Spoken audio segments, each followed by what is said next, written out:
Being awake feels energizing. Being asleep feels safe. But here's what you need to consider because both secretly shape your sense of purpose. And in ignoring this tension keeps you on autopilot.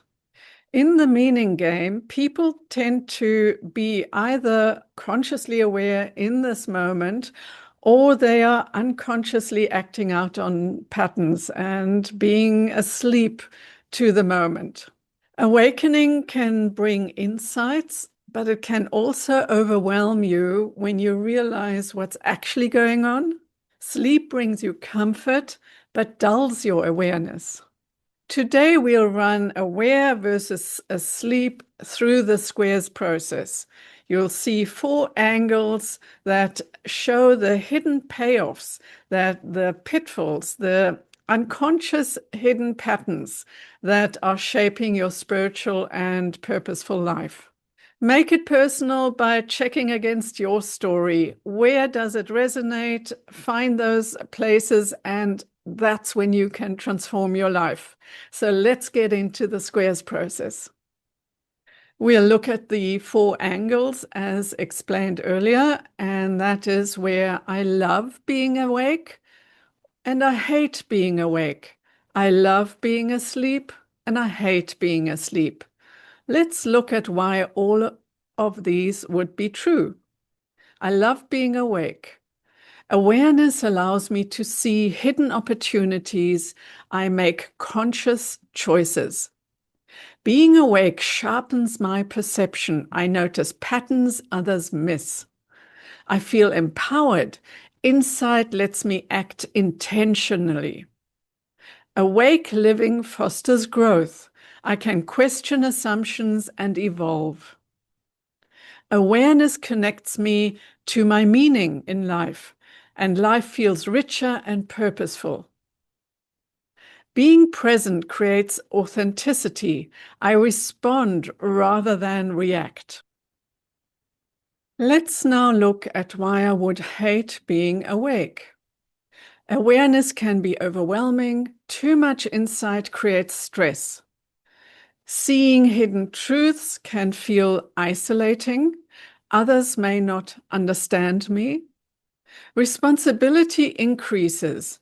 I can't ignore consequences. Awareness highlights gaps. My flaws and limitations are very obvious. Consciousness can disrupt comfort. Life feels less predictable.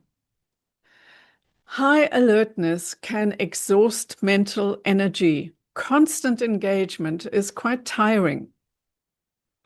Now let's look at why I love being asleep. Being asleep feels safe. I avoid uncomfortable truths. Autopilot reduces stress. Life feels simpler. Ignorance allows for comfort.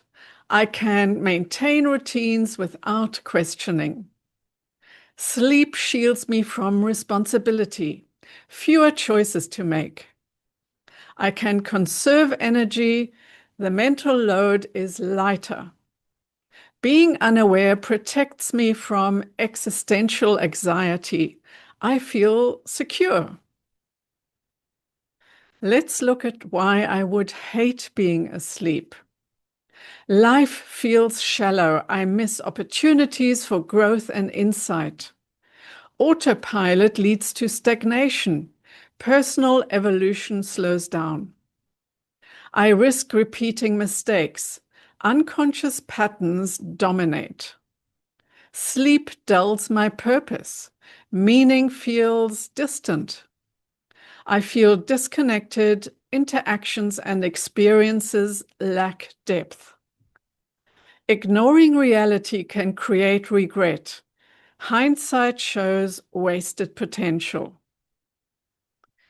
So being awake accelerates growth and insight, but can be uncomfortable. Being asleep offers safety but dulls awareness. Both sides carry hidden payoffs and pitfalls. As with all these squares, you'll see that when you have an either or situation in your life, it creates stress. Whilst when you have an and situation, that's when you can actually use both sides to your advantage. So here you would balance awareness with rest. Your conscious living would refuel your purpose, but strategic downtime preserves your energy. The trap is thinking that we always need to be awake and aware and fully on. The actual truth is that we do need to have time for rest and reflection to integrate that insight. So notice when your wakefulness, your being very in the moment becomes overwhelming, and then allow for rest. Notice also when autopilot dominates your life. That's when it's time to become more conscious of which choices you want to make. If this polarity reveals some hidden truths for you, the next move in the meaning game is to look at the polarity between faith and doubt. Because once you understand the dynamic between wakefulness and living a life on autopilot, the deeper question becomes, what do you trust and what do you question on your purpose journey? Click over here and watch the video now. It's the natural continuation that will show you how awareness and belief work together to shape your meaning game.